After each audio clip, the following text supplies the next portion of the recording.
Welcome to JK Tells a Story, where real-life dramas unfold. Sit back and enjoy today's tale. Victoria Mitchell was a corporate lawyer, a mother of 2 teenagers, and the wife of James Sullivan, her true love. She was also an exceptionally attractive woman. At 42, she had dark hair, dark eyes, a slender figure, and a captivating smile. She was highly intelligent with an intuitive understanding of people. But now, as she sat at the banquet table, her marriage and family were in grave danger.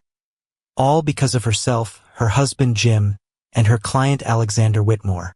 Alex, Jim, and Tori glared at each other with palpable tension. The conflict had erupted because Alex wanted to spend the weekend with her, while Jim would be with Alex's companion, the young and beautiful Carmen. In fact, before she witnessed Jim's reaction to Alex's proposal, she had been looking forward to a break from her marriage. It seemed so simple. Alexander Whitmore was incredibly attractive to her, so much so that she was willing to let Jim be with Carmen. This whole situation had started a few months ago when Alex was sued by a major construction firm. He approached their firm for representation, and the partners assigned her to handle the case. They worked on the case together with others from his company and her firm, but the 2 main participants grew closer. They started having dinners without others present. They began discussing more personal matters at these dinners. They started staying late for meetings where they shared more of their life stories. Tori was well aware that she was in danger of breaking her marriage vows because of her attraction to Alex. He was single and known to be quite the charmer. As his business partner Rebecca Hayes had mentioned, he was more imposing than Jim and more polished too. Jim had some rough edges from his working-class background. After some late-night meetings, she knew she wanted to explore something with Alex to test the waters, so to speak. Work on the case intensified. There were settlement offers and extensive discovery requests. As the case escalated, so did the relationship between Alex and Tori. Now he openly pursued her when they were alone. She allowed him a kiss or an embrace but resisted going further, despite her strong desire. She was a woman who didn't hide the truth from herself, so she knew what she wanted. She just didn't know how to get it without destroying her life. One evening during a late meeting, Alex suggested they take a couple of hours and go to his hotel room. Tori immediately rejected the offer. She was tempted, but she wasn't inclined to cheat on Jim. It was mainly a matter of honesty and honor on her part, but she admitted to herself it was also because her husband was so perceptive. She had the feeling that Jim would figure out if she slept with Alex as soon as it happened, and that would be the end for her and Jim. Tori told Alex this before they parted that evening. Then their first real kiss happened, and Tori was left confused by this. After this, the relationship between them cooled slightly, but not for long. Negotiations for a settlement were nearing completion. Tori outmaneuvered the opposing party by demanding additional, more specific discovery requests. Ones that showed the case would be examined with full transparency. Nothing would be hidden. As a result, the case was settled on terms very favorable to Alex. After signing the paperwork and filing it, Alex invited Tori to an early dinner to celebrate. His idea of celebration included the removal of clothing. Tori said no. It wasn't exactly a firm no. Really dead-ass. They walked to Tori's car parked outside the restaurant. Alex said, "I have a proposal." Tori smiled. "I know you just made it, and I just said no." Alex said, "I'm being honored at a charity gala next Friday here in town. I'm inviting you and Jim. I'll have a very beautiful young woman with me. We've been close for a long time." Tori frowned. "What do you mean, Alex?" "At some point this evening, I'll make a trade with Jim. He gets Carmen, and I get you for the weekend." Oh God. At this moment, Tori lost some of her confidence and composure. She was genuinely embarrassed. "Do you think he'll agree?" Alex was confident. "No, maybe not. Probably not." Alex pulled her toward him and kissed her. He said, "I'll send you an invitation. You and Jim can sit at the main table with me and Carmen. There'll be dancing. Carmen is a professional dancer. She'll be a great partner for Jim. Tori said, "We'd be happy to come to dinner, of course. As for the sharing, don't do anything until we discuss it further. Maybe when we see how dinner goes." "Okay. But Tori, I assure you that if we do this, you'll have an amazing time." She got into the car and drove away, knowing full well that Alex's statement was true. That evening, she told Jim about the settlement and the Friday night gala. Jim said, "Does this mean Alex is interested in you?" Jim's radar went into overdrive at those words, but he didn't say anything more. Jim was a successful businessman who owned 4 auto repair shops across the Chicago suburbs. He had built the business from a single garage over 15 years, specializing in European car repairs and custom modifications. The shops were profitable enough that he could manage them mostly from home, writing technical repair manuals for auto manufacturers and running the business side while his skilled mechanics handled the day-to-day operations. His income from the shops and consulting work was substantial, nearly matching Tori's salary at the big law firm, which meant money was rarely a concern for their family. His work was mainly done from home, allowing him to be close to his 2 children, Emma, 18, and Tyler, 16. He had been a hands-on dad since they were little. There were times when he had to travel to the shops to handle major issues or meet with suppliers and potential franchise partners, and just recently he had to travel to Los Angeles to consult on a documentary about small business success. Mostly, however, he got his children to school and worked from his home office. Jim was able to balance work and family because he was an extremely observant person who could analyze mechanical problems in detail. His diagnostic skills, honed from years of troubleshooting complex automotive issues, extended to reading people and situations. He could spot problems before they became major breakdowns, whether in an engine or in his family dynamics. This quality bothered Tori.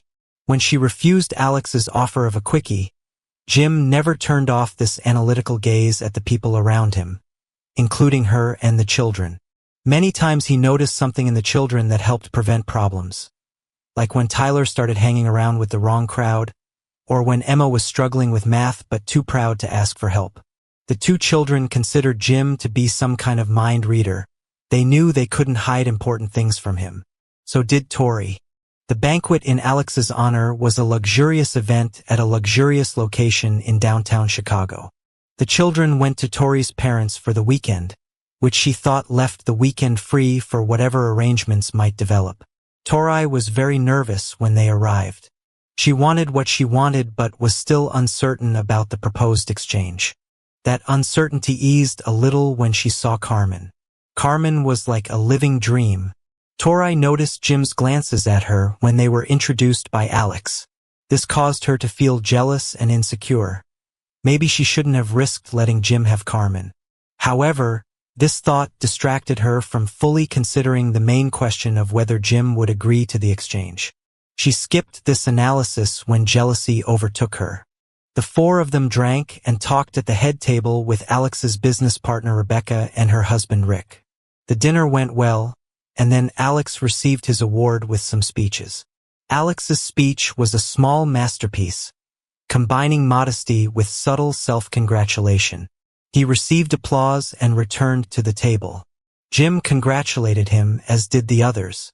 The band then started playing, and after a few numbers where they danced with whoever brought them, Alex led Tori onto the dance floor. Tori was captivated by Alex now more than before. He was so smooth. Dancing with him, she realized how strong and athletic he was, and she was also aware of how excited he was about dancing with her. Tori didn't really notice that Jim and Carmen were still at the table. Alex whispered to her as they began their second dance, "Are we agreed? Can I make the proposal after this song?" Tori said, "Yes. Yes, do it." She was beyond worried that Carmen would steal her man. When they returned to the table, Tori noticed that Jim and Carmen didn't seem to be connecting. Alex asked Jim about it, and Jim said he'd been watching them dance. He looked straight at Tori. Tori was ready to call Alex off, but he said, "Jim, Tori and I have been working closely together these past few months. I hope she and I can spend the weekend together." You and Carmen might enjoy each other's company too. Tori looked at her husband, but he only looked at Alex. There was a long pause. Then Jim said, "No." This was a decisive refusal, no explanation but quite definite. Perhaps even more than that. At this point, Tori's hope for a weekend with Alex was dashed. She knew this tone from her husband. She was ready to warn Alex, but Alex quickly persisted. He said, "Maybe you should ask Tori." Jim's response was quick and alarming. He said, "I'm not going to ask her, Alex. Our marriage is on shaky ground right now. She could easily push me over the edge with the wrong answer. That would be a shame. We have kids in high school." Alex said, "Well, I'll ask her. Tori, will you accept my offer?" Tori looked at Jim. There were no concessions at all. She knew she was in deep trouble. She stood up, refused Alex, and took Jim's hand as they left. Jim and Tori were silent during the ride home. Tori was scared and on the verge of tears. She knew full well that Jim was aware of the scheme, the conspiracy that she and Alex were trying to arrange at the gala. Jim had clearly avoided forcing Tori to say whether she supported the trade too early, but Tori knew that Jim was aware that she wanted this. She was afraid that such a realization could destroy them because, after all, it was a calculated attempt on her part to sleep with another man. Silence remained between them as they entered the house. Jim went upstairs and took a shower while Tori sat in the kitchen feeling dizzy. She looked around the house where she and Jim had been so happy raising their family. After a while, Tori thought about the evening. She thought about how Jim had avoided making her say outright that she wanted the exchange. She thought this might be his way of stopping their long slide toward divorce. If she had said it, it couldn't be ignored. Although they both knew she wanted the exchange, it wasn't openly on the table for both of them to see and discuss. She had no acceptable excuses, and the truth would be painful. She heard the shower stop. She waited, then went upstairs. Jim was wearing sweatpants and sneakers. He glanced at her and said, "I'm going for a run. I don't know why I took a shower." He slowly walked downstairs and left. Jim's detached behavior was alarming to Tori. She saw that he was not as calm about what was happening as he had seemed at the gala. She took a shower and waited for him to return. Took an hour. She was sitting on a chair in the corner of the bedroom, trying to read a book on her Kindle. It was a useless endeavor. The run had calmed Jim down. He had avoided directly acknowledging Tori's desire for Alex and her willingness to act on it.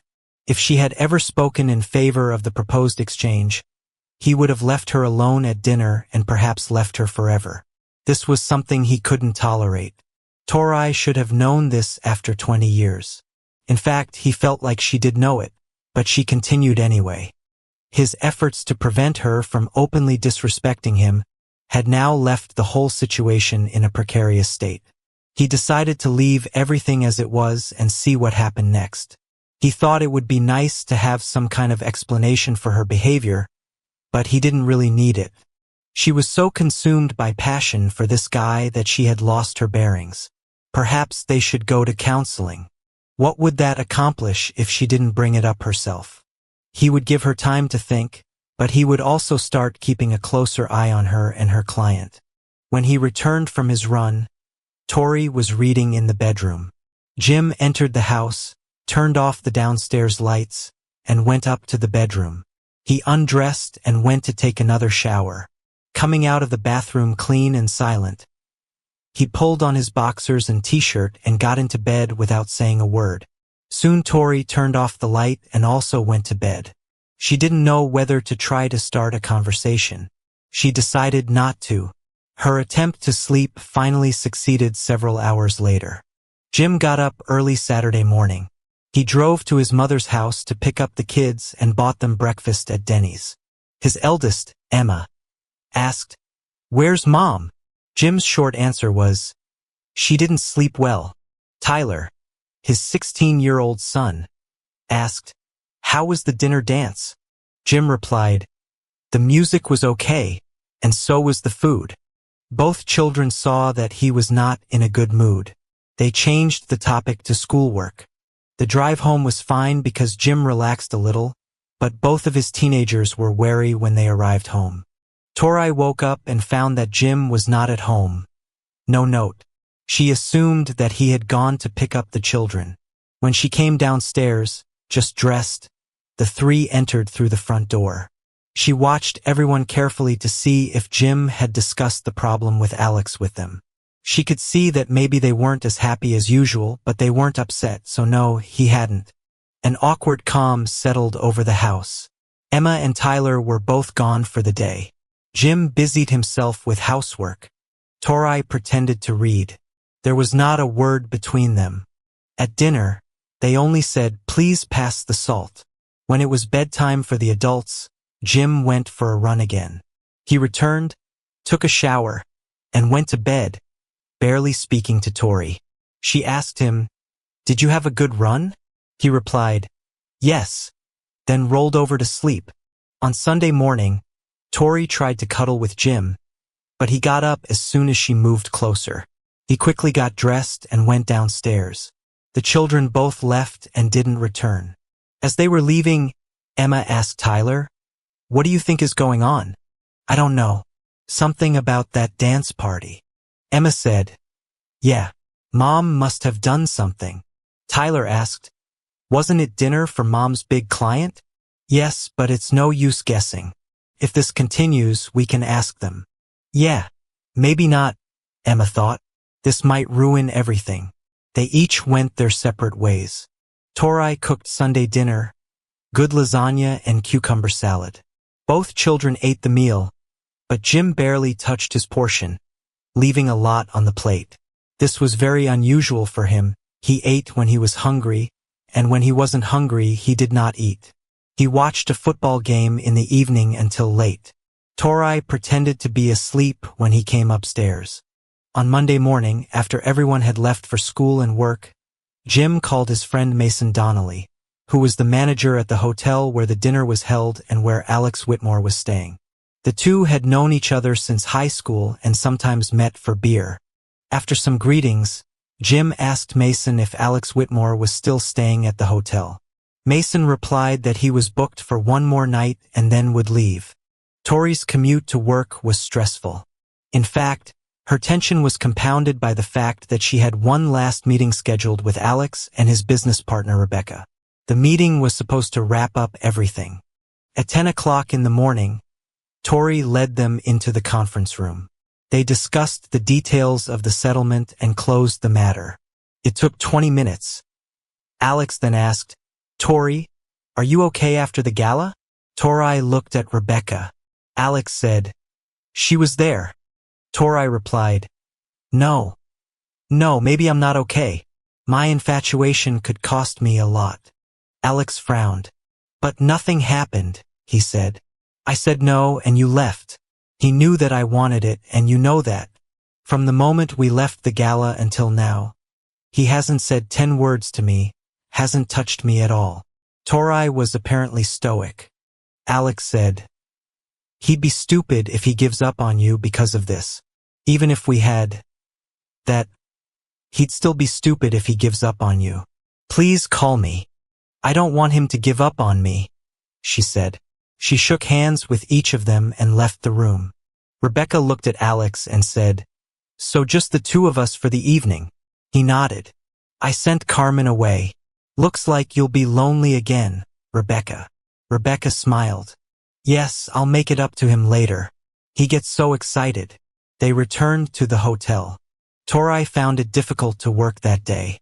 She gave up and went home at 3 o'clock in the afternoon. Jim was at home working on his laptop in the kitchen. He was reviewing repair estimates and scheduling for his shops. She looked in at him and then stood at the door. He didn't look up after the first glance. He then seemed to finish what he was reviewing and looked at her. She said, "I'm broken. Couldn't work. Whose fault is this?" "Mostly mine, I admit. I was afraid to say anything, but I need to apologize and find out where we are. The kids are worried." "I'm worried. Is your friend Alex still in town?" "Yes, we had a short meeting this morning. I believe he's leaving tomorrow. He's a cocky jerk, full of himself. And you should have been full of him too. Tori spoke in a quiet voice. I said no when he suggested it, and secretly he convinced me that maybe you'd agree with Carmen. I should have known better. There was a long silence. Finally, Tori spoke. What can I do, Jim? He said. I'm not sure. Nothing specific comes to mind. She said. Everyone has their weak moments, Jim. He nodded. Tori knelt down in front of him. He was wearing his usual work jeans and a polo shirt, his standard uniform for working from home. He didn't resist when she reached for him. She guided him to the sofa across the room. Afterward, they lay on the sofa for some time. Then she got up and left the room. Dinner was reheated lasagna. Tori was in a much better mood. The children noticed this when they returned home. Jim had not yet emerged from his office. Tori sent Tyler to fetch him at 6:30. He knocked on the door and said, Dinner. Jim appeared and went down to the kitchen. Tori watched Jim closely as he entered the kitchen. She was surprised that he hadn't come earlier. The children also watched. Jim smiled at all of them and sat down to eat. He asked the children about school. He was talking to Tori about a project they were discussing. Cleaning out the garage. The whole dinner went more normally than anything in days. The day ended with the kids going to their rooms and Tori and Jim cleaning up. Jim turned to her and said, Physical intimacy is good, but it's not enough. I understand that this guy was attractive. There have been a lot of attractive guys in your life, some probably much more attractive than him. Why now? We worked together for months. He worked on me for months. It built up. He wasn't subtle in the end, and by then I was vulnerable to him. I'm surprised you didn't go with him. He froze me too. I really wanted this, Jim, but it shocks me. Makes me feel second-rate if only it... Tori smiled at him. You're a wonderful husband, a fantastic father. You're not second-rate. That could mean a couple of things. You're the best, Jim, just not the best when it comes to... Carmen could rock your world. It doesn't mean we're each the only desirable people in the world. The thing is, you're the only woman I want in the world. She seemed to blossom when he said this, but she sank when he added, But I'm not that for you. I'm your long-term choice, and that guy was your short-term choice. She didn't deny it. She said, Well, I'll never know about him. He'd probably be a disappointment. I'll never know about any other guy but you. Jim nodded. He got up and went to the bedroom. Tori realized that she had a big job ahead of her. What Jim said was irrefutable. She wanted Alex more than Jim on the night of the party, at least. Maybe a few nights around it. Perhaps even at this very moment. Over the next few months, Tori worked hard to convince Jim that he was her one and only. In the end, it didn't work out the way she had hoped. They were intimate sometimes, really good intimacy sometimes, but he often seemed distracted, and lately Tori was becoming more and more irritated by this. The relationship never returned to what it was before the night of the trade proposal. Tori knew this. Jim knew this. One evening when he was alone at home, he tried to analyze the problem from a distance. What Tori did didn't seem so bad. She craved a man who, realistically speaking, was attractive. She hadn't cheated, but she wanted this guy so much that she was willing to risk her family to get him. No matter how he looked at it, the simple fact that his wife wanted another man more than him may have been the deciding factor. What he told her was true. There was no other woman who could make him feel the same way. At least he hadn't met one like this, and he had encountered some really attractive women, like the blonde nurse from their street. But he never even came close to cheating. He was rock solid about it. But now he felt that he would forever be the second choice for his own wife. This thought tormented him and bothered him more and more. He wondered if she thought about Alex when they were intimate. He assumed so. However, he put it aside and decided that he had to stay with her because his children would be hurt. Even though they were older, he had to hold out for a while. And he still received regular intimacy and companionship from Tori. Well, sort of.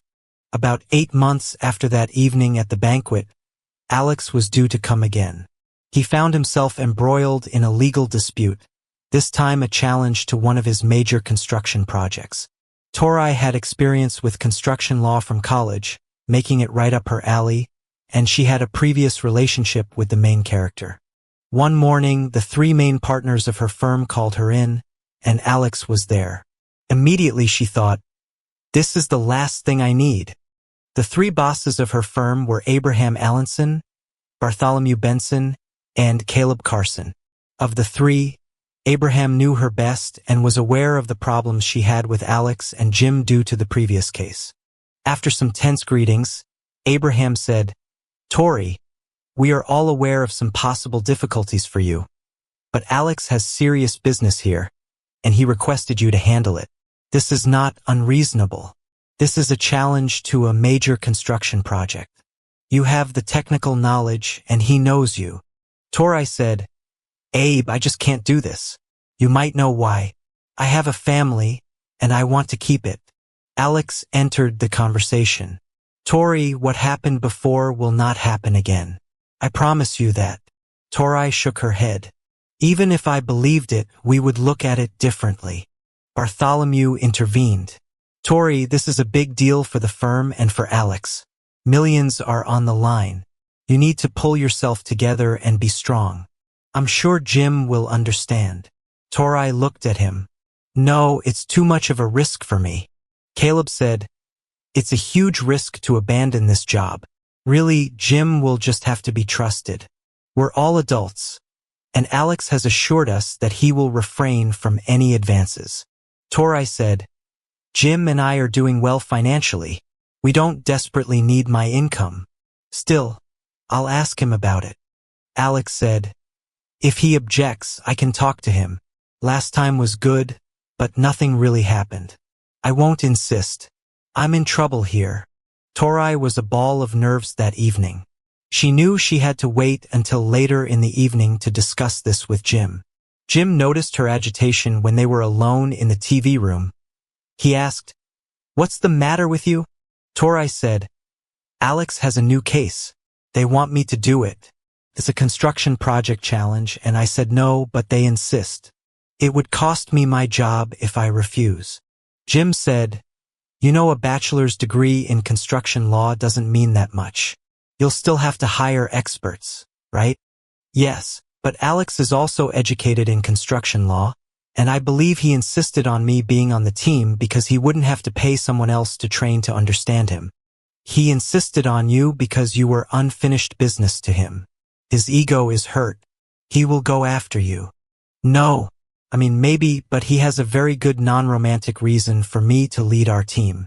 He says he won't act like he used to with me. He has a lot at stake." "Me too."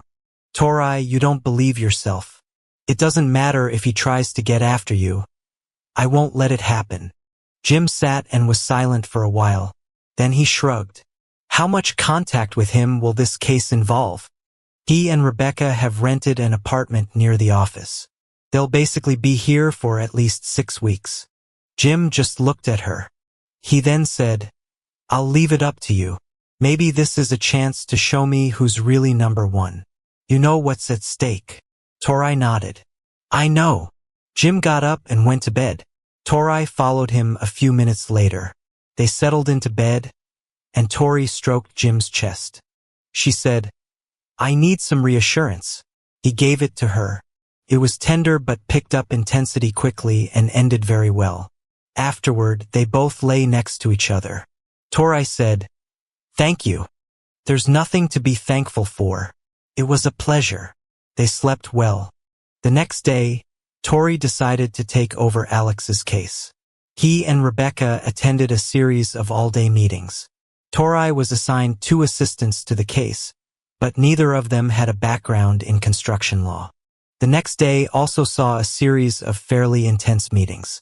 They ended up hiring 2 experts to assess the situation. The meetings continued late into the night, and dinner was delivered to the law firm's office every night. Tori returned home between 9:30 and 10 o'clock, and by then she was exhausted. When they were in bed after the second night of work, Jim asked. Were there any problems? No, just too much to do. And Rebecca? Her husband doesn't seem to mind. I think, Tori replied. Jim said, she told me it turned him on. She tried to convince me about you and Alex.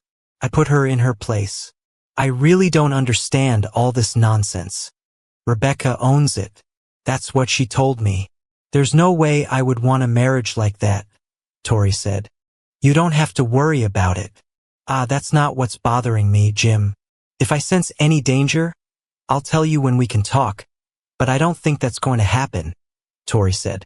The intensity of work decreased after the first 2 days. Tori assigned her team to their tasks of basic legal research. Alex and Tori then held various discussions with their experts. After 2 weeks, Tori was pretty sure Alex wouldn't be a problem. She told Jim about this, but he wasn't convinced. Every evening when she returned home, he watched her carefully, and in bed, Tori and he got along better. More effort on her part caused more on his part. But Jim still wasn't convinced. If anything, Tori's efforts gave him more doubts. She spent more time with Alex than with her own husband, but he was sure that she had not entered into a romantic relationship with Alex yet. He thought it would happen at some point. She wanted it again. There was something about the way they worked together that caused her reaction last time. There was also some special attraction between them. Now she had been warned. He thought, however, that it might take her by surprise, and that would be such a shame. One evening, about 4 weeks into the case, after Alex had returned from a business trip to Milwaukee where he had been away for several days, Tori came home energized. The children were both at a neighbor's for dinner. Tori took one look at Jim and led him to the bedroom. She was like a force of nature.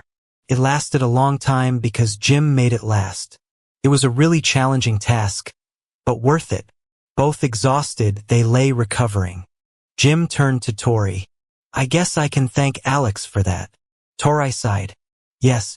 What are you going to do? What have you done? Jim asked. Didn't do anything. He didn't really try, not openly, Tori explained. I mean, he didn't insist, but small touches, indirectly suggestive comments. Jim said, kisses and hugs? No, damn it. I guess I should be grateful that you brought this home. Yes, but for how long? I admit this is becoming a risk. I must complete this part of the matter, the training of experts. I really don't understand what's going on with this whole situation. He's not more attractive than other guys who have been courting you. Jim said, not for me. Him and you. Pause. That is, you and him. Tori said, Jim. Jim rolled over, trying to sleep. It was not so easy. Tori immediately fell asleep. In the morning, Jim stopped Tori on her way to the door to work. He said, if you give in, if he tries and wins, he's a dead man. It doesn't matter how rich he is. Tell him. Tori was shocked.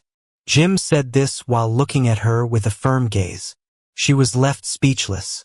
He patted her on the cheek and said, so you both know what's at stake. I'll do the time if I have to. Then he turned back into the house, sat back down to breakfast, and finished his eggs. He walked the children to school and sat down to think. He had a plan of sorts. He hoped he wouldn't have to use it. But as Jim sat in his home office that morning, staring at his laptop screen, he realized he already had a different kind of plan forming. Over the years, he had built relationships with suppliers, contractors, and business partners throughout the Midwest. The auto repair industry was more connected than most people realized. If Alex Whitmore wanted to play games with his family, Jim could play a different kind of game entirely. Tori drove to work in a state of mild shock. She tried to rationalize Jim's threat, tried to believe that he didn't mean it or that he wouldn't do it, but she saw him and heard him. She needed to complete the next 2 weeks with Alex before she could turn the case over to other lawyers, and she had to do it without any incidents. When she arrived at the office, she drank coffee and reviewed the latest materials from the experts. Alex and Rebecca arrived at 10 o'clock and brought with them Jonathan Crisp, one of the expert construction consultants. He brought his Apple laptop. The four gathered in the large conference room they had been assigned for the case. The meeting lasted about an hour. When they took a break, Tori went to her office, but Alex followed her and closed the door behind him. "What's happening to you?" he asked. She replied, "Jim is very worried about this situation. I tried to soften it, you know. I told him that you were not making advances toward me." "Well, that's mostly true." "That's not true at all, Alex. You're just skirting around the edges. But I know your purpose." Alex smiled. "We have chemistry." She laughed, but it wasn't funny. "Yes, I know. Yesterday I almost jumped on Jim as soon as I got home. He should be grateful. Better living through chemistry." He had a smirk. Tori said, "He won't kill me, Alex. Just you. Is it worth dying for?" Alex froze. "Maybe it's worth it." Tori said, "The point I'm making is that Jim has his own inner demons. Slow but sure. He meant what he said, and what's more, he's capable of getting away with it." At that moment, Rebecca knocked, and they returned to their meeting. Meanwhile, Jim was making phone calls. First to his friend Danny Martinez, who ran a steel supply company that serviced construction projects throughout the Midwest. Then to Bill Chun, who managed a concrete operation. After that, he called Mike Kowalski, who owned the largest crane rental service in the region. The conversations were casual, friendly. Jim mentioned that he'd heard through the grapevine that Alexander Whitmore's company might be having some financial difficulties. Had they heard anything? Were their accounts with him current? Maybe they should be extra cautious about extending credit. Jim didn't lie. He simply shared his concerns about Alex's stability, mentioned the lawsuit, and suggested that his friends might want to check their exposure. In the construction business, word traveled fast, and cash flow was everything. Jim didn't know if his threat would work. He meant it in an abstract sense. He knew that sooner or later, if Alex slept with Tori, he would hurt him and possibly divorce her. He thought about their conversations about Alex. It was strange for him to watch her vulnerability in front of Alex.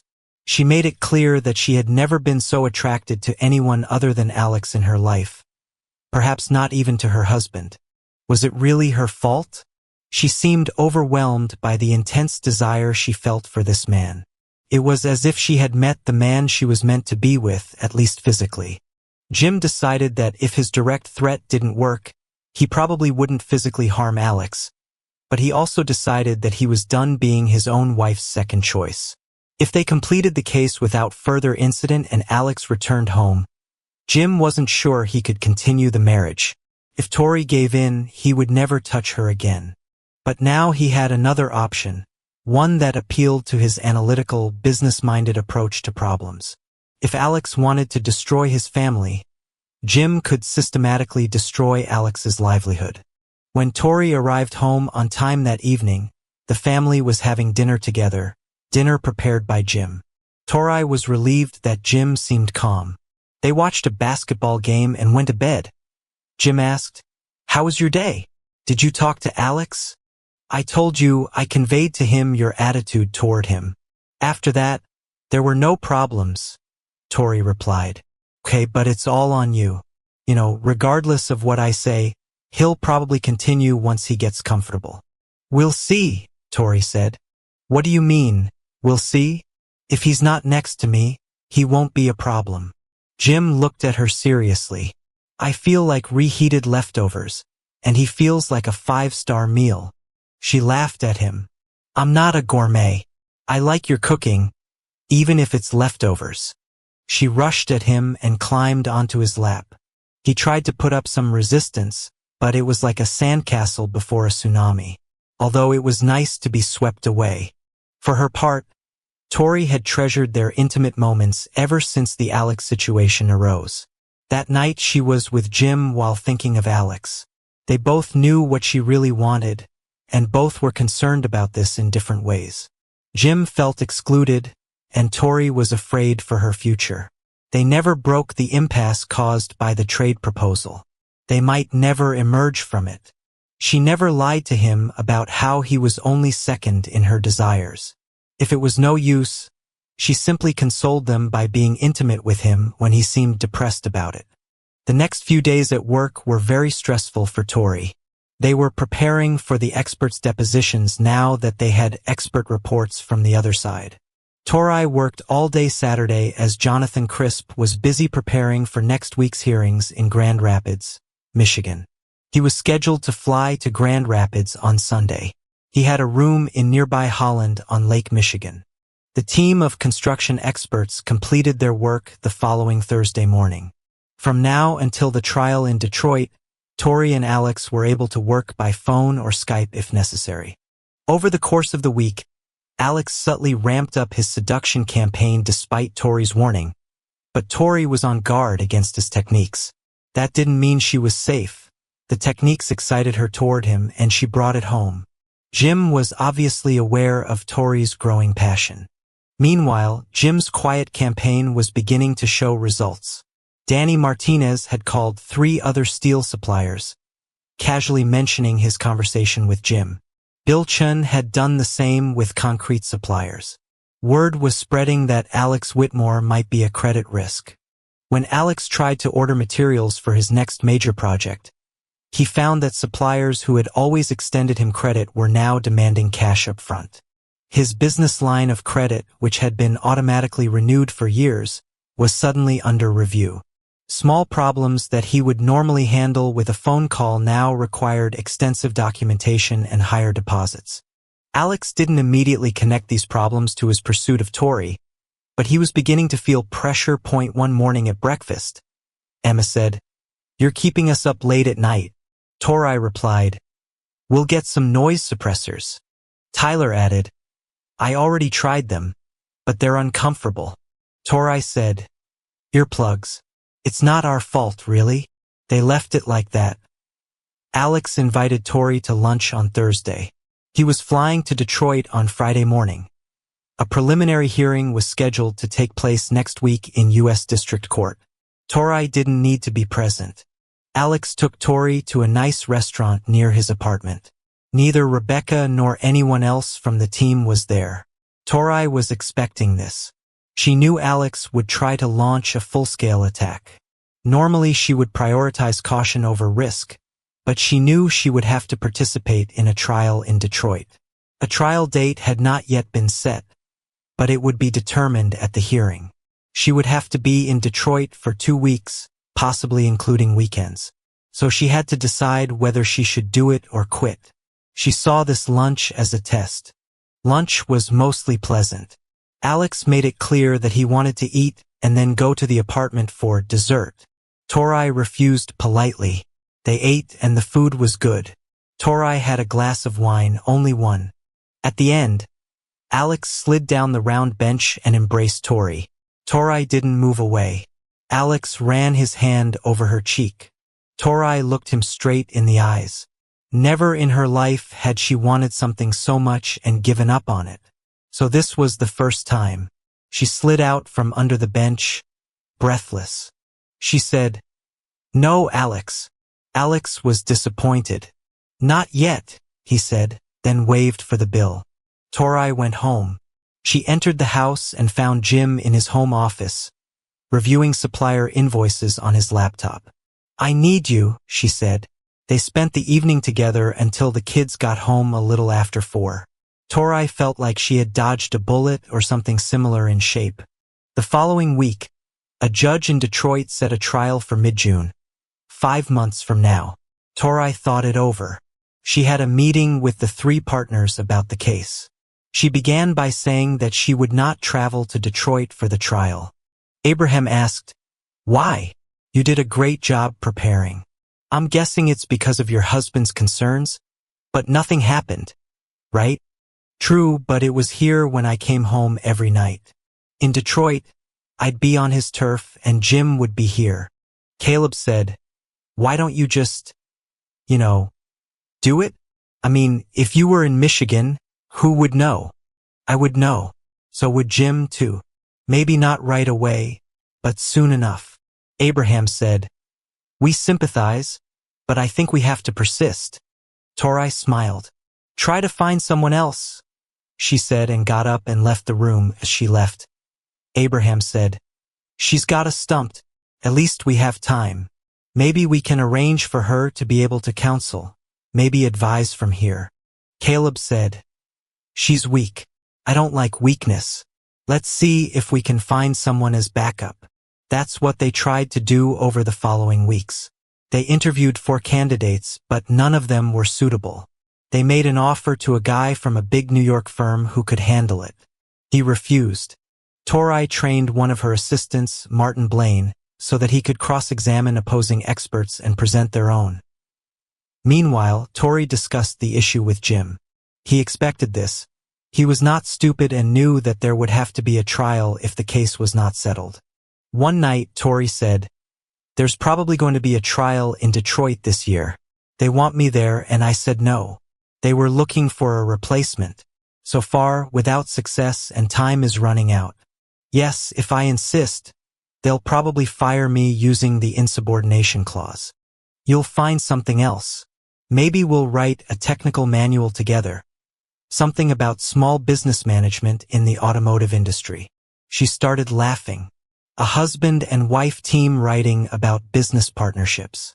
That's either very fitting or very ironic. He laughed. Maybe with some real-world case studies. I wonder if the wife will listen to the husband's business advice. Of course she will. This is non-fiction, we have to be practical. What about you?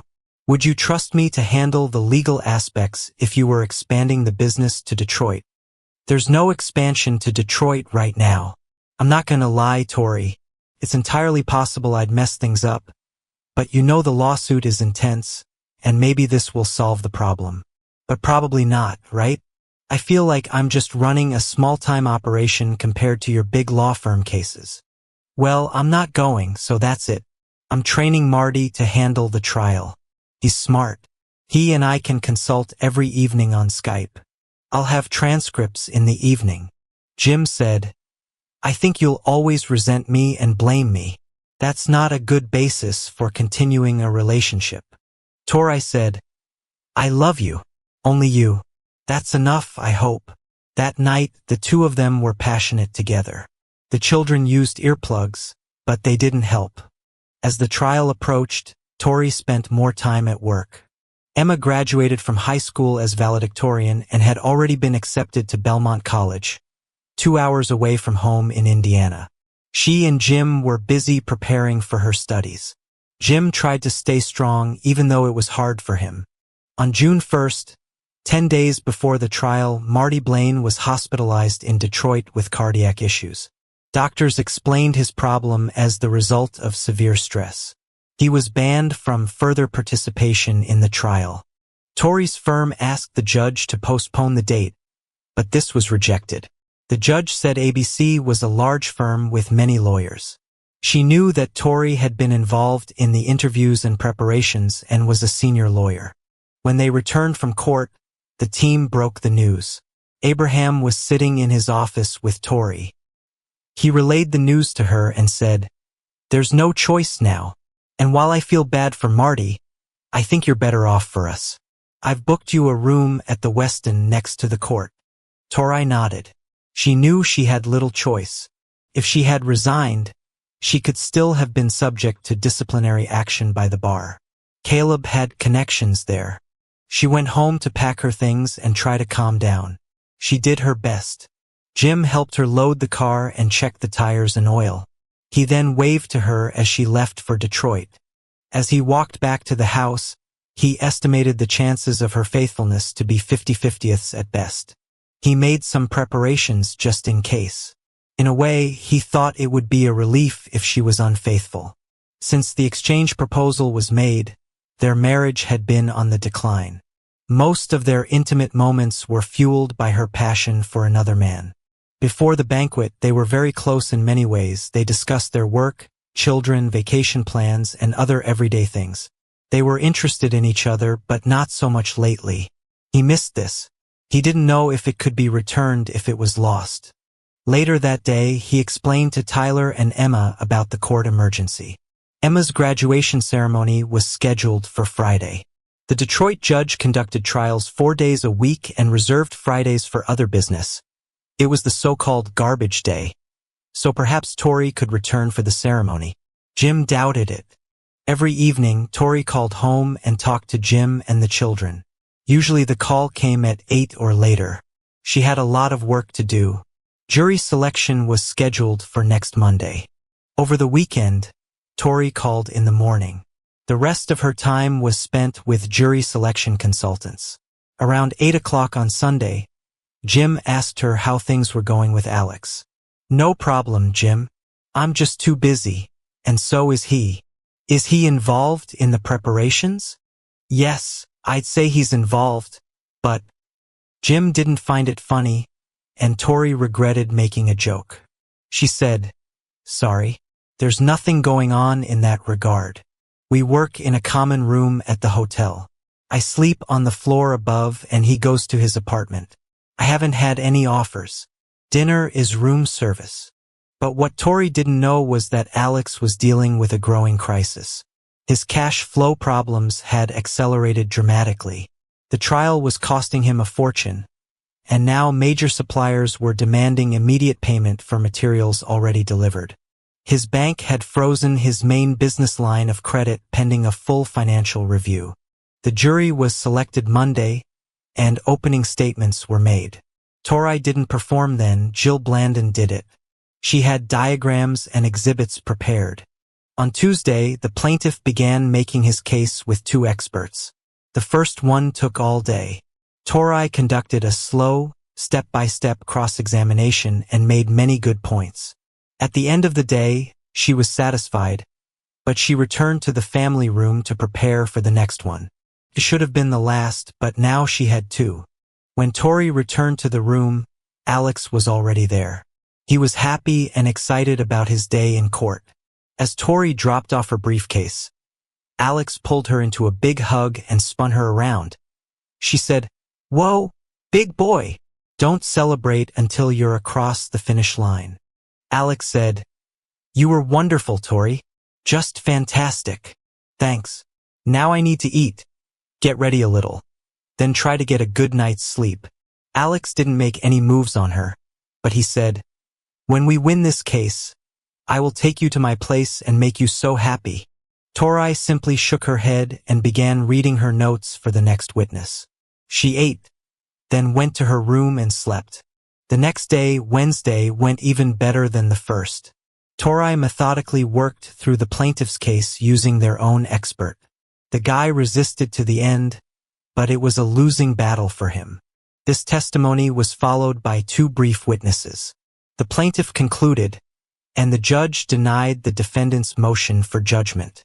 When Tori returned to the room, Alex was there again, and no one else was. Her experts were due to arrive at 7 for the final run-through. Alex walked slowly toward Tori.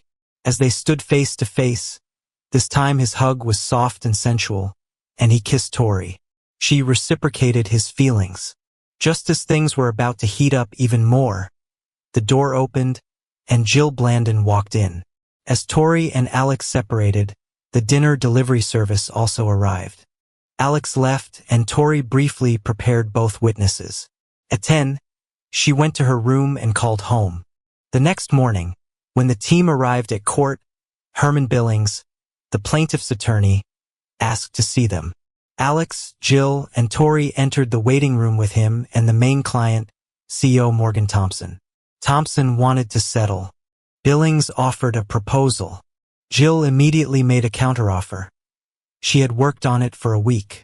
There were several rounds of bidding, but ABC had Alex in a very strong position. By 11 o'clock, an agreement was reached that was very beneficial for Alex. The parties drafted it and went to court. The agreement was filed, and the jury was sent home. That afternoon, some details were decided, and everyone was free. Tori was exhausted. She returned to the hotel to her room and slept for an hour. Then she got up and took a shower. Alex invited everyone to dinner at a club near his condo.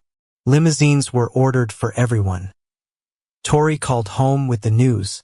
She promised to leave Detroit on Friday afternoon but would miss the morning graduation ceremony. Jim was not happy about this. The dinner arrangements were also not very pleasing to him. He said, "Tori, this is probably when you're most vulnerable. I know, Jim. I can handle it. Okay, congratulations. Don't have too much fun." The club was a place for dinner and dancing. They were a party of 6. Alex, Tori, Jill, Jonathan Crisp, and 2 other ABC lawyers, Ellie Mason and Mickey Diameter. They were taken in a limousine, and Alex met them at their table. The food was great, as was the wine. The dancing started at 9. Alex immediately invited Tori. Tori had some wine with dinner and agreed to dance with Alex, although she thought to herself that it was dancing that started her marital problems. Jill and Jonathan danced too, as did Ellie and Mickey. The other 2 pairs sometimes switched partners, but Alex and Tori danced 6 dances in a row, some fast, 3 slow. The slow dance at the end of this episode put Tori in a difficult position. She later recalled thinking that she was 4 hours away from home, and Jim would not be able to find out. Alex whispered to her as they danced, "Now you're coming to me. It's now or never. You're going to have the time of your life." Tori said, "Just this once, Alex. No one needs to know." Alex thought that she wanted him so badly that she simply forgot about the 3 lawyers from her firm who knew very well what was going on. She allowed Alex to lead her out of the place and across the street to his condo. As they walked through the door, Alex turned her toward him and pressed her against the wall. He started with a deep kiss, which she returned. Alex took her hand and led her into the bedroom, where the bed was already made in anticipation. When it was over, she lay close to him. Minutes passed.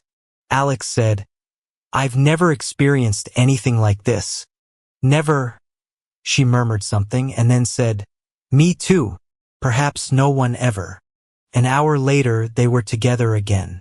When they were done this time, they took a shower and ate something, shrimp, a little celery, and apple slices. Then they returned to bed and made love slowly, face to face, looking at each other. Tori found it overwhelming. In the morning, they were still face to face. She separated and went to his bathroom, where she found a new toothbrush and brushed her teeth, then took a shower. She was hungry and tormented by guilt. He said, "Thank you for the whole night. It was amazing, the best." She said, "I should feel guilty, but no. It was so incredible. And the breakfast was great too." He took a shower while she got dressed. When he came out without clothes, she looked at him one last time. He was excited again. Then she left. She went to her hotel, checked out, and began heading back to Illinois. She loved Jim and hoped he would never find out about last night. She reminded herself to talk to the other 3 about keeping their mouths shut. Jim was worried about Thursday night's dinner. He could imagine how badly this could end. Bad for him and for the family. He called Tori's cell phone at 11. The call went to voicemail and he didn't leave a message. At midnight, he called the hotel and asked for her room. No answer. He did the same at 1:30, claiming it was an emergency. Then at 2:30, no answer. He gave up and tried to sleep. The graduation ceremony went well. Emma made a beautiful speech as valedictorian. Jim and Tyler were impressed and proud. Jim took them to lunch. Emma then went out partying, and Tyler went to his friend's house for the night. Jim was at home doing some errands. He had a training room in the basement with a heavy bag, an elliptical machine, and a bench press. There was also a small bathroom with a shower, a full-size refrigerator, and a kitchen sink. There was a small TV. He went to Walmart and bought a microwave and hot plate. He had just finished setting it all up when he heard a car in the driveway. He walked to the basement door into the backyard and up the outside stairs to the kitchen. Tori had just walked in through the front door. He heard her shout, "Honey, I'm home," like Ricky Ricardo. This showed him how nervous she was. He turned to her as she entered the room. He was leaning on the sink. She entered with a smile, which immediately disappeared when she saw his face. She sat down on the kitchen chair and looked at him. She said, "Damn," emotionless and humble.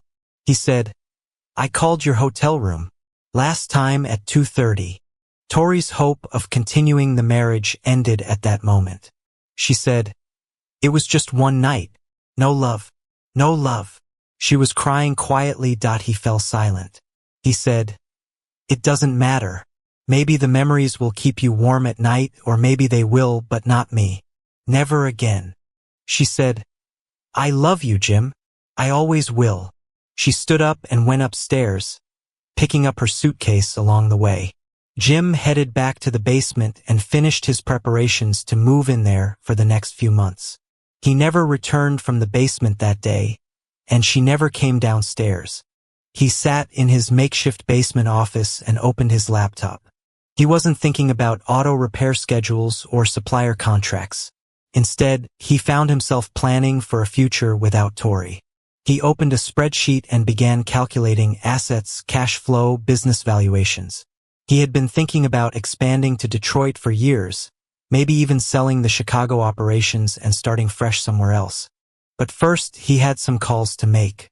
If Alex thought he could destroy Jim's family without consequences, he was about to learn otherwise. He had always been good with numbers and logistics, skills that transferred well from diagnosing engine problems to diagnosing life problems. Just like with a damaged transmission, sometimes you could rebuild it, and sometimes you had to replace the whole unit.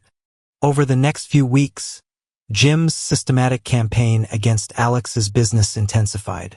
He called in favors, shared concerns about Alex's financial stability, and leveraged every business relationship he had built over 15 years.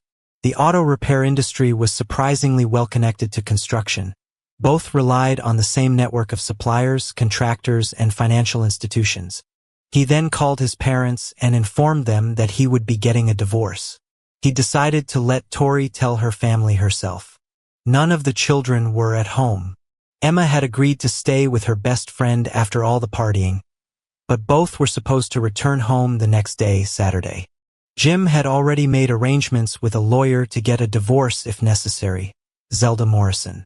The proposed agreement called for Jim to remain in the home with custody of Tyler. Emma was old enough to live independently without parental care. When Tyler graduates from school, the house will either be sold or one spouse will buy out the other's share. When the children returned home at lunchtime on Saturday, Tori greeted them. Then Jim came up from the basement. Both immediately realized that something was wrong. The four of them sat down at the kitchen table where they had shared so many meals. Jim said, "Your mom and well, we've come to the end of our marriage. We both still love you, but some things have happened." Tori was shocked. She had not had time to talk about all this with Jim, and although she was well aware that the marriage was in deep crisis, the suddenness of Jim's announcement stunned her. Both children turned to her. Emma asked, "What did you do, Mom?" Because of those sounds that we hear." Tori said, "I slept with a client in Detroit one night. Thursday." Tyler looked at his father and asked, "You're divorcing Mom?" Jim said, "Yes, but there's more to it than it seems. That one night, I don't know, it was hanging over me. Your mother knew it, and she did it anyway." Tori said, "It's hard." Jim said, "Not really, but for now I'll be sleeping in the basement. I'll still be working in my office. Maybe I'll be cooking. I don't know how that will work. There are details we need to discuss. I want to say that I'm very sorry that it came to this, but it did. There's no turning back." Tori left the table in tears.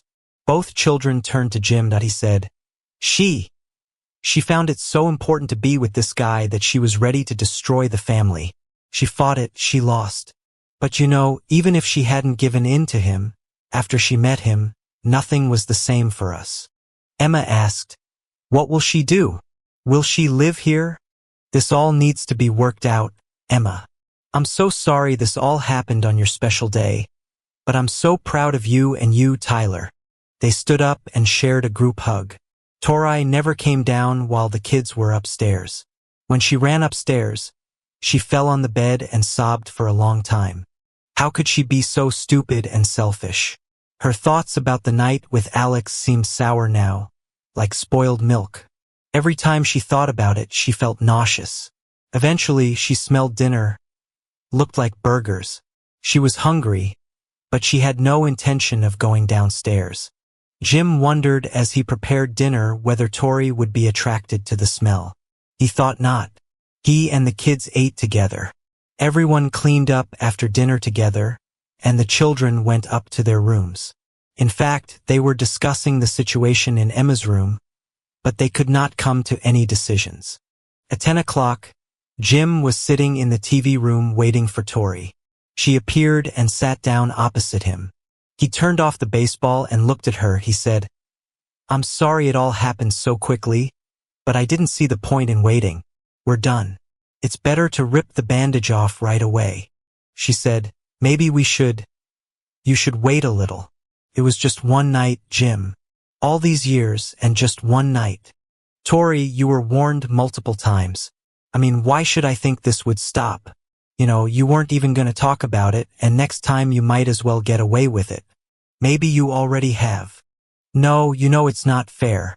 These last few months, after the whole switching partners thing, I was living on the edge, and I was depressed because you clearly wanted him more than you wanted me. So you went and did it. But it wasn't a mistake. A stupid mistake. No, this was your chance at the ultimate pleasure. And perhaps I would never have known. Tell me, was it as great as you thought it was?" She didn't answer. She blushed and began to shed tears. He said, "So I can never compare with him, and I will never try. Marriage is not just about physical intimacy, that's a big part of it, and for us it's gone. So there's no marriage. I could make you happy. I always could. And you made me happy too. But you still went to him. Now you can have him as much as you want. But not me. Your choice is made." He stood up and went to his new sleeping place. Tori sat in the chair and continued to shed tears. Then she stood up and went to Emma's room. She knocked. Emma opened the door. Tori simply said, "I love you. I messed up, but I love you. I'm so sorry I missed your graduation speech." Emma hugged her but then said, "Mom, how could you do this to all of us? I don't understand." Tori said, "Me too, actually." Tyler left his room. He said, "Where is Daddy?" "Down in his sanctuary. I apologize to Emma. I apologize to you. I love you both. Never forget that. The next time will be difficult." She hugged them both and went to her room to cry even more. Tyler turned to Emma. "At least we can sleep better." He went to his room. When Jim went to the lawyer, she already had documents ready to sign. He signed them and they discussed how things could happen. She told him it might take longer if Tori resisted, and Tori was an outstanding attorney at an outstanding law firm. Jim shrugged.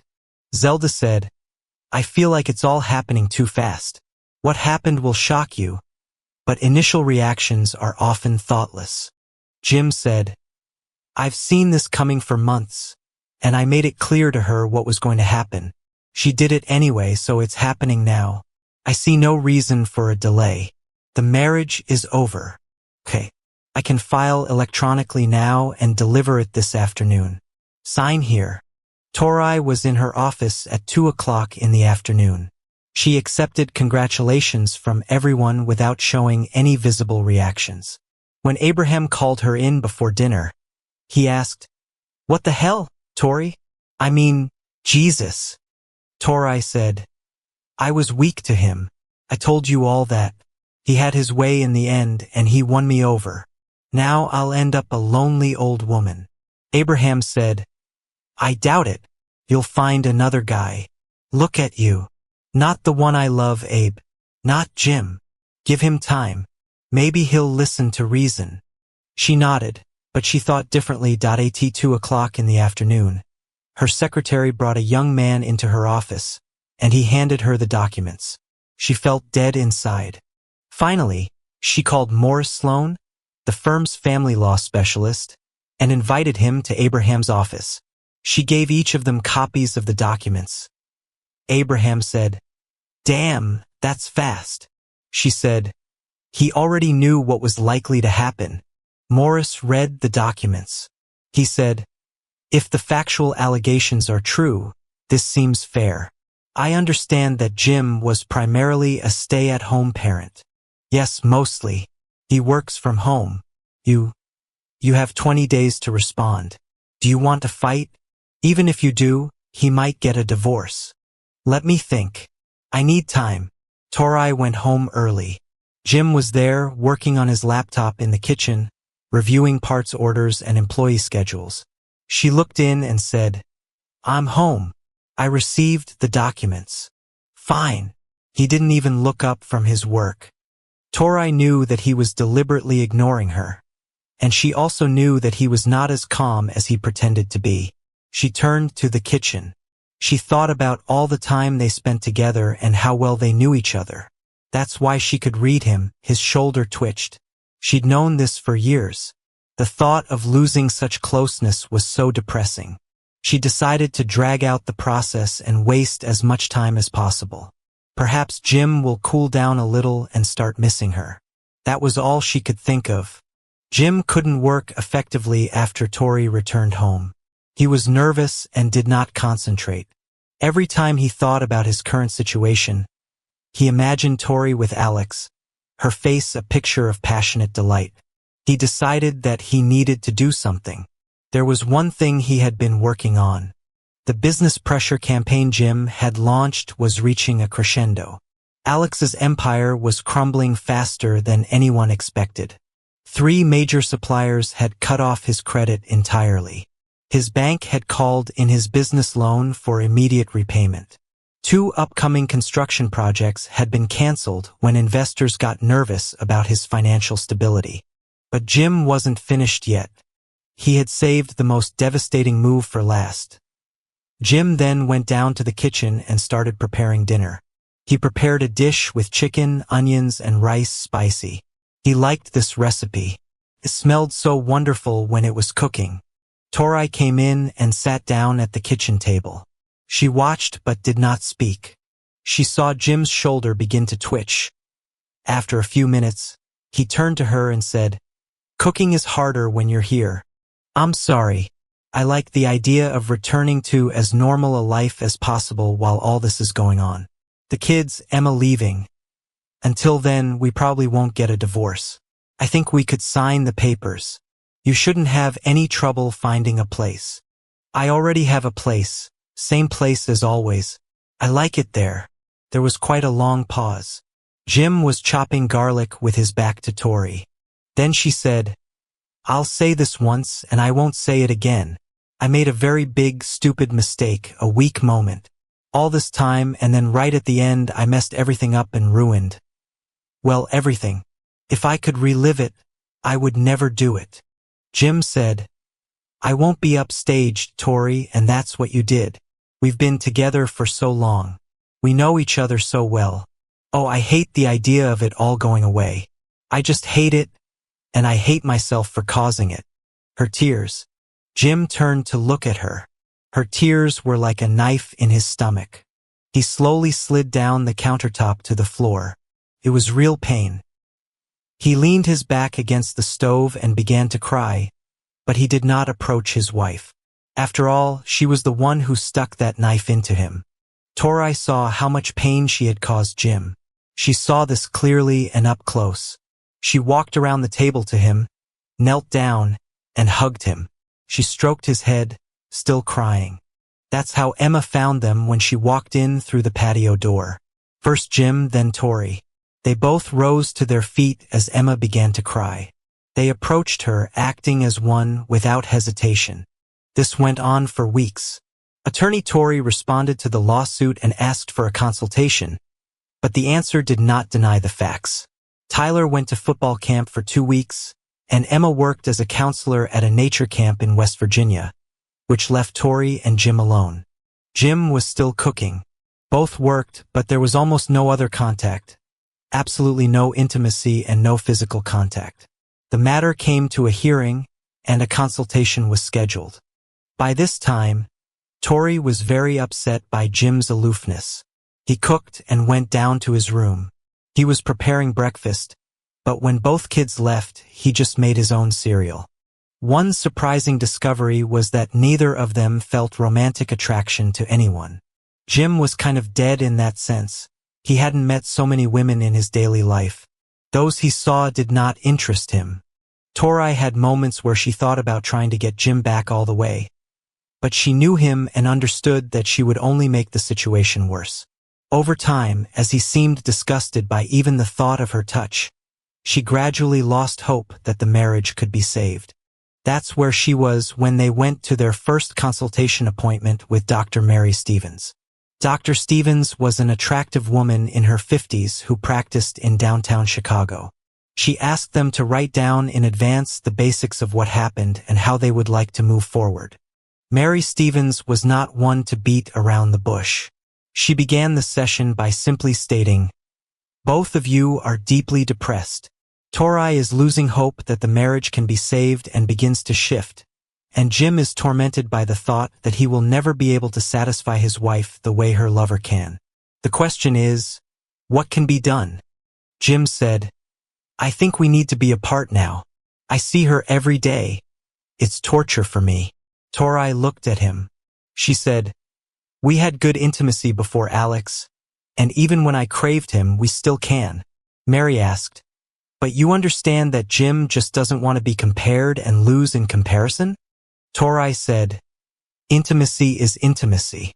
There have been maybe 3 times in our marriage where he hasn't satisfied me."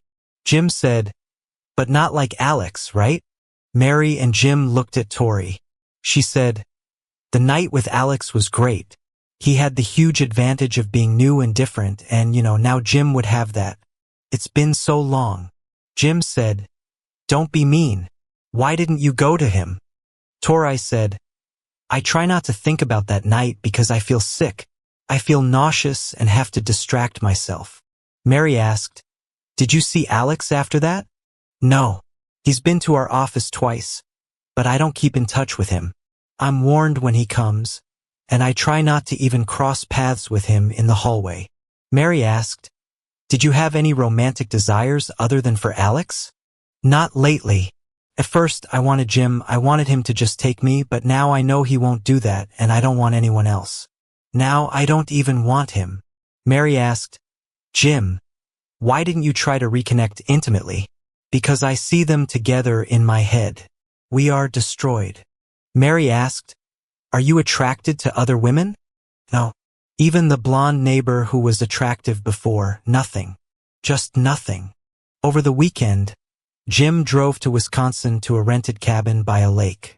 He didn't take his laptop with him. Only a notepad and some technical manuals he'd been meaning to review. He'd been having trouble concentrating on business for the last few days. On Saturday morning, Jim drove to Detroit. He spent 8 hours there, mostly driving around, looking at commercial real estate and auto repair facilities. He took some notes about potential business opportunities. He spent Sunday at the cabin. Then he called home and told Tori that he would stay a few more days to think things through. On Monday, he went to Detroit again.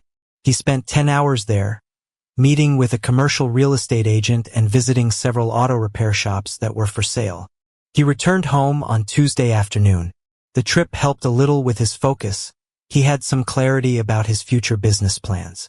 He and Tori attended a second counseling session. Jim came in a better mood. He connected this with the trip to the cabin. Mary used to suggest medication for depression, but Jim just took a working vacation for himself. At the end of the session, Tori felt a little encouraged by Jim's improved mood, but she felt an underlying tension that made her uneasy. At home, he had shoulder tics, and during the session too. On Friday, Jim went to the cabin again. By then, Tyler had returned home to be with Tori. Jim went to Detroit again on Saturday and on Monday returned home on Tuesday. On Wednesday of that week, Tyler went to a nature camp where Emma was a counselor. Jim was working in his office when someone knocked on the door. It was his blonde neighbor, Samantha Rodriguez.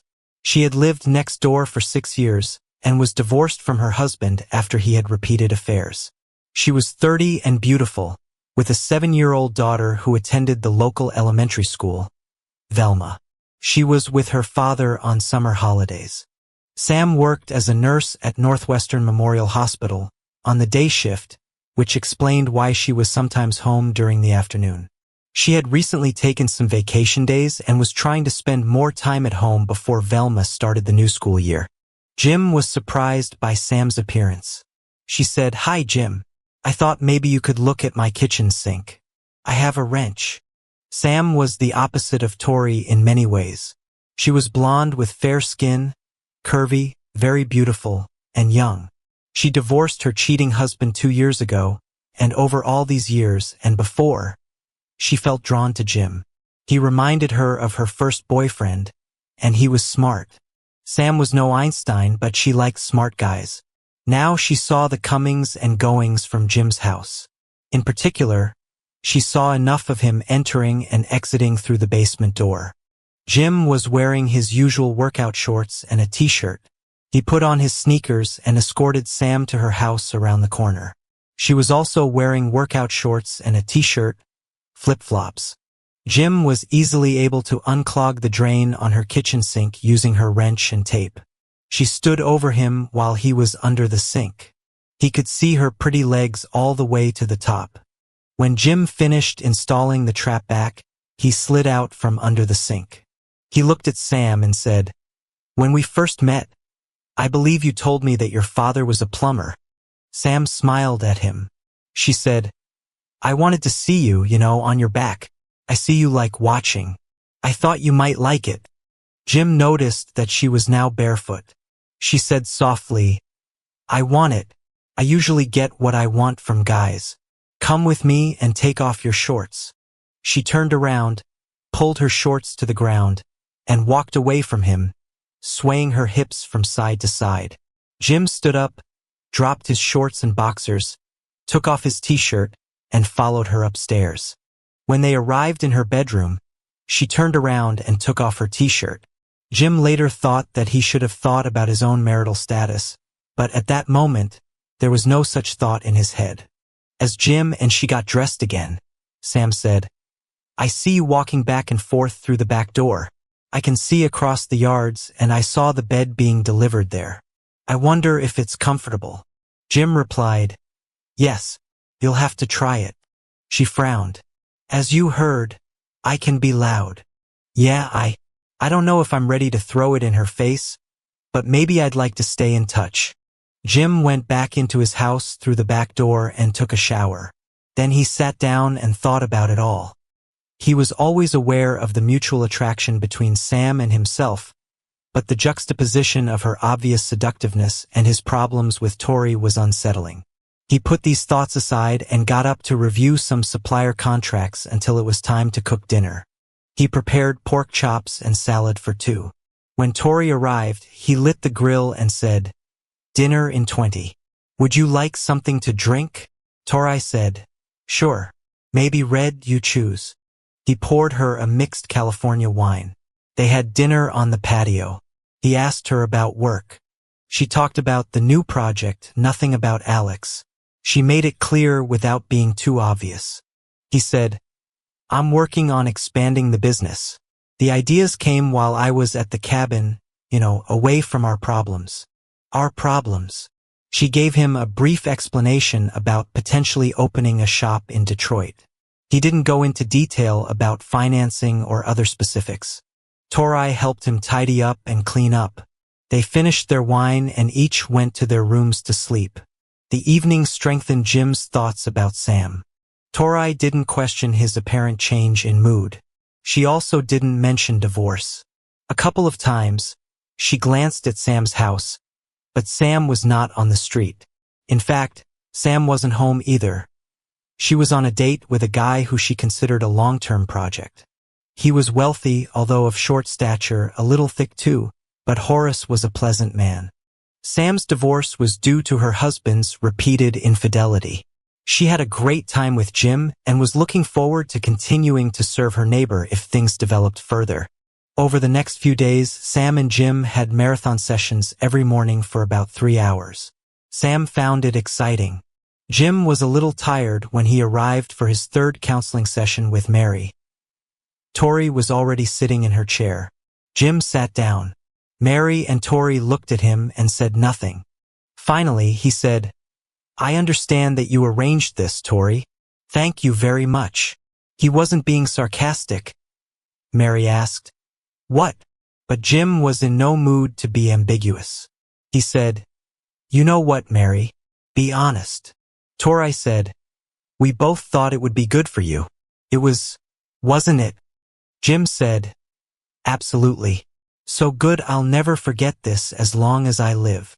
He looked at Tori. Anger flashed across her face. Jim grinned.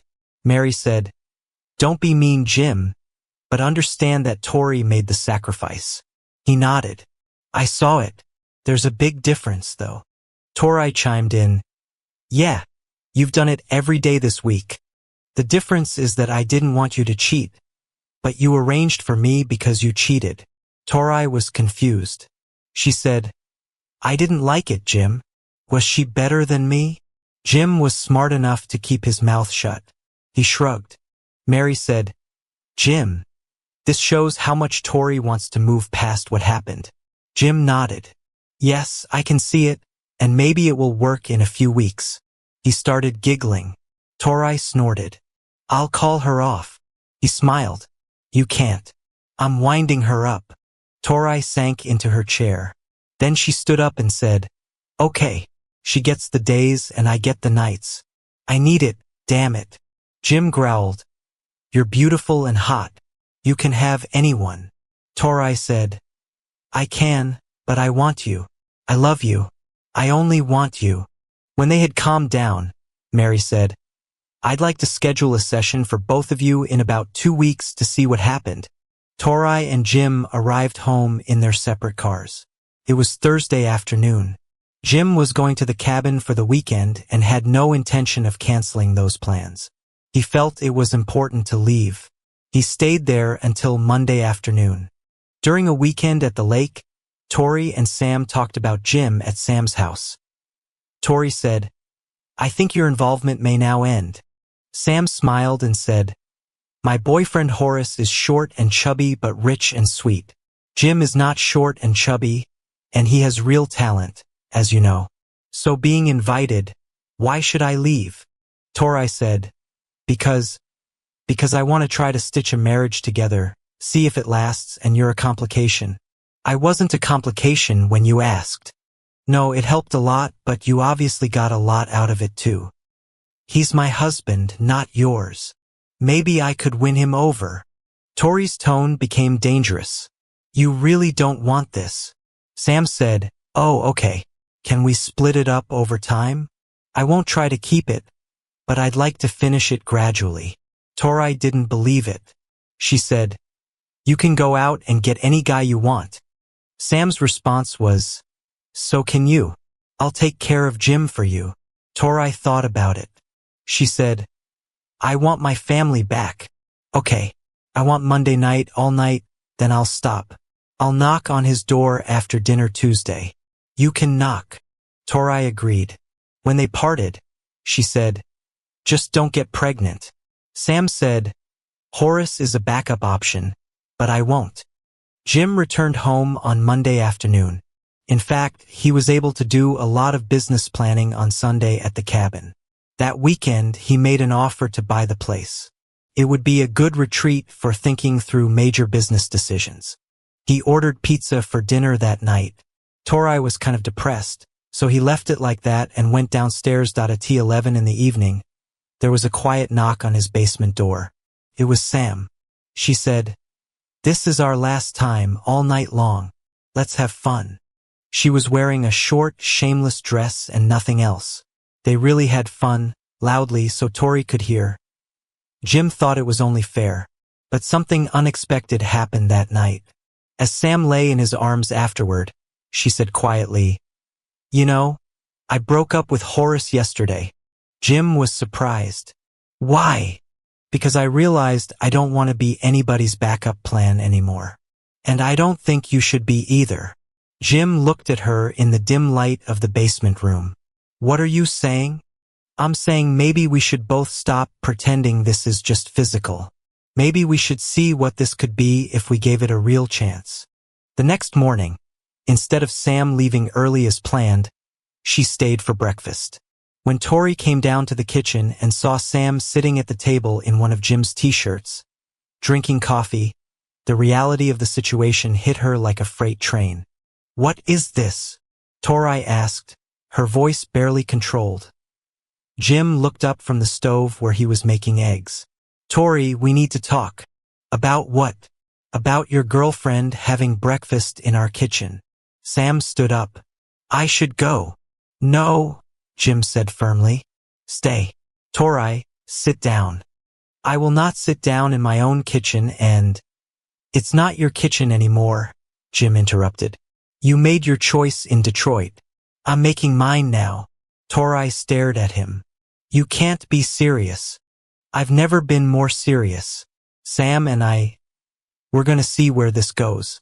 You and I are done, Tori. We've been done since you chose Alex over our family. But Alex is gone. He disappeared. He was nothing. Maybe.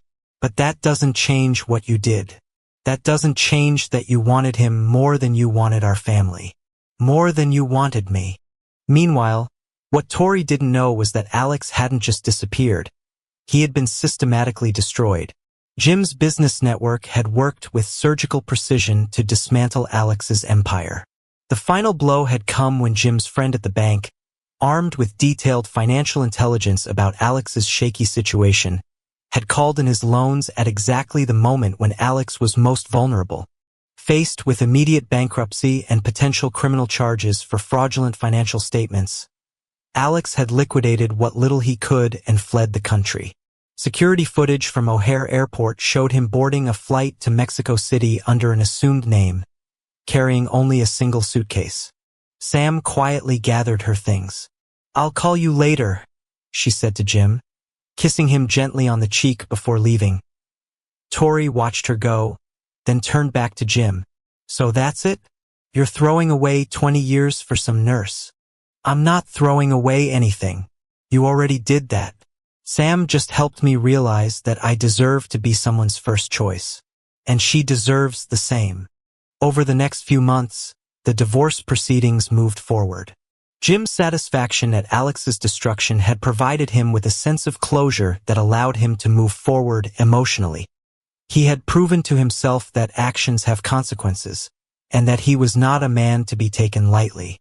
The mystery of Alex's disappearance became clearer when investigators discovered that his construction company had been facing severe financial difficulties, though they never uncovered the systematic campaign that had accelerated his downfall. The case was eventually closed as a voluntary disappearance related to financial troubles. For Tori, the news was devastating in a way she hadn't expected. The man she had risked everything for had turned out to be nothing more than a fraud and a coward. All the passion, all the desire, all the fantasies, they had been for someone who didn't even exist. But for Jim, Alex's cowardice was simply confirmation that he had been right all along. The man wasn't worth the destruction he had caused, but justice had been served nonetheless. The divorce was finalized 8 months after that night in Detroit. Jim bought out Tori's share of the house and kept custody of Tyler, who was finishing his senior year. Emma continued to split her time between both parents during college breaks. Sam moved in gradually. First, she started staying over most nights. Then she moved some clothes into the master bedroom. Finally, 6 months after the divorce was final, she officially moved in with her daughter Velma. The transition wasn't without its challenges. Velma had to adjust to a new school district, and Tyler had to adjust to sharing his space. But Jim found that his new life had a lightness to it that he hadn't felt in years. Sam laughed at his jokes, supported his business decisions, and never once made him feel like he was competing with the memory of another man. Tori threw herself into her work. She made partner at the firm within a year of the divorce, the youngest woman ever to achieve that position. She dated occasionally but never seriously. She told herself she was focusing on her career, but the truth was simpler. She had learned the hard way that some choices can't be undone. 2 years after the divorce was final, Jim and Sam got engaged. It was a small ceremony by the lake at Jim's cabin, with just their children and close friends present. Tyler served as Jim's best man, and Velma was Sam's maid of honor. Emma came with her college boyfriend and seemed genuinely happy for her father. Dr. Mary Stevens attended the wedding as a friend. She had continued working with the family through the transition, helping Tyler and Emma adjust to their new reality. Her presence felt natural and welcome. Tori heard about the engagement through Tyler. She was sitting in her office late on a Friday night, reviewing contracts for a new client, when he called. "Are you okay, Mom?" Tyler asked after telling her the news. Tori looked out her window at the lights of Chicago stretching toward the lake. "I'm fine, honey. I'm happy for him. For them." And surprisingly, she meant it. It had taken her a long time to understand that loving someone sometimes means letting them go. Jim had found happiness with someone who chose him first, every day. Sam had found stability and love with a man who appreciated her for who she was, not as a consolation prize. The wedding was beautiful. Jim looked relaxed and happy in a way Tori hadn't seen in years. Sam was radiant, and it was clear she adored Jim.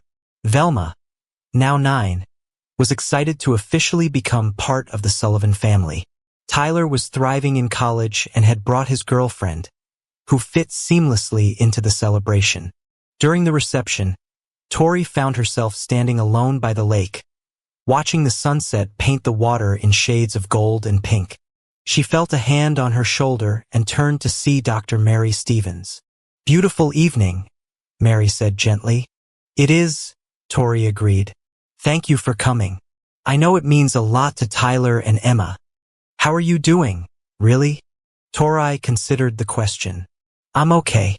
Better than okay, actually. I've learned to live with my choices." Mary nodded. "That's all any of us can do." They stood in comfortable silence for a moment, watching a pair of loons swim across the lake. "Do you have any regrets?" Mary asked. Tori thought about it seriously. "About the choices I made? Many. About how things turned out."